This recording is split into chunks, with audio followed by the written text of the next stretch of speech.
ধরুন অসুস্থ হয়ে আপনি ডাক্তারের কাছে গেলেন। ডাক্তার আপনার হাতে ওষুধ ধরিয়ে দিয়ে বলল, এটা খেলে আপনার সুস্থ হবার সম্ভাবনা 90%। আপনি খুশি মনে ওষুধ নিয়ে বাড়ি ফিরে এলেন।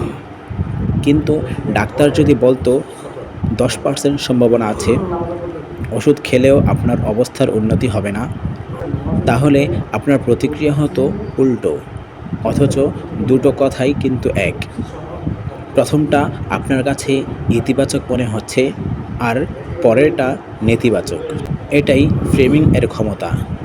একই তথ্যকে নানাভাবে নানা ছকে ফেলে উপস্থাপন করা যায়। আপনি কোন ছকে ফেলবেন সেটাই আপনার ফ্রেমিং। ফ্রেমিং এর আরেকটা উদাহরণ দিই। নির্বাচনের আগে দুই প্রার্থীর একজন বলল, নির্বাচিত হলে আমি 10% ট্যাক্স কমিয়ে দেব।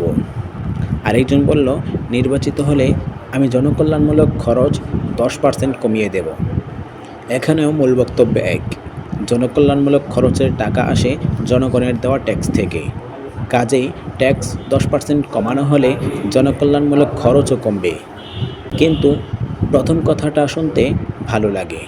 মানুষ প্রথম জনকে ভোট দেবে, পরের জনকে দেবে না।